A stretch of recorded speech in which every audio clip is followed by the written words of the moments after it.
Hello friends, कैसे हो। आज मैं आपको एकादशी के बारे में बताने जा रही हूँ।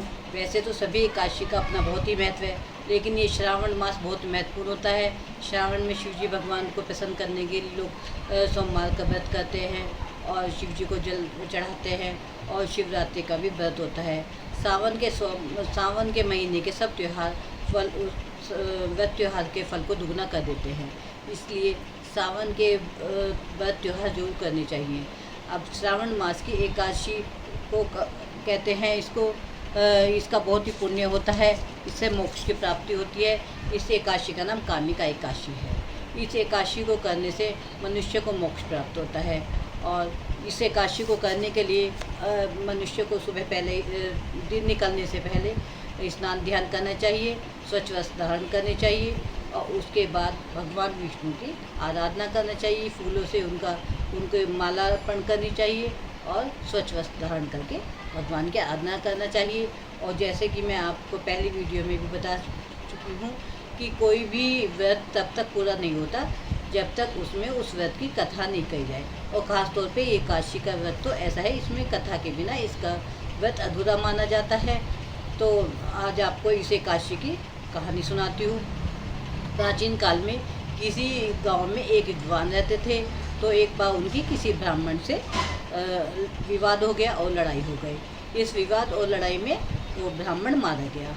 तो ठाकुर ने ब्राह्मण की तेरहवीं करनी चाहिए। तो तेरहवीं पे उन्होंने ब्राह्मणों को आमंत्रित किया, लेकिन सब ब्राह्मण ने खाना खाने से मना कर दिया, जिससे कि वो ठाकुर जो है बड़ा दुखी हुआ कि मेरे को ब्राह्मण की हत्या करने का पाप लग गया है, अब मैं इस पाप से कैसे मुक्ति पाऊँ। तब उसने सब ब्राह्मणों से निवेदन किया कि आप कृपया मुझे इसका बताइए, कैसे मैं इस पाप से मुक्ति पा सकता हूँ। तब ब्राह्मणों ने उसको कामिका एकादशी का व्रत करने की सलाह दी और बोला कि कामिका एकादशी करने के बाद आपको इस पाप से मुक्ति मिल जाएगी। तो उसने कामिका एकादशी व्रत करने का निश्चय किया। तो उसने उसके बाद कामिका एकादशी का व्रत किया और वह भगवान की शरण में ही सो गया। तो भगवान की शरण में जब सोया गया तो रात को ही उसको स्वप्न में विष्णु भगवान ने दर्शन दिए और बोला कि अब तुमने बड़ी श्रद्धा से एकादशी का व्रत किया है और इससे अब तुम पाप से मुक्त हो गए हो।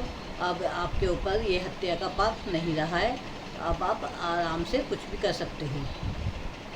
तो उसने अब ब्राह्मण की वो तेरहवीं कर सकता था। अब उसके घर में सूतक खत्म हो गया था और तेरहवीं के बाद ब्रह्म हत्या के पाप से भी मुक्त हो गया और वह विष्णु लोक को चला गया। इसी तरह इस कामिका एकादशी का व्रत करने से मनुष्य तरह के पापों से मुक्त हो जाता है और उसकी मनोकामनाएं पूरी होती है और वह विष्णु लोक को जाता है। इसलिए एकादशी का व्रत सभी मनुष्यों को करना चाहिए। इससे वे पापों से मुक्त हो जाते हैं और सब तरह से उनकी इच्छाएं पूरी होती हैं।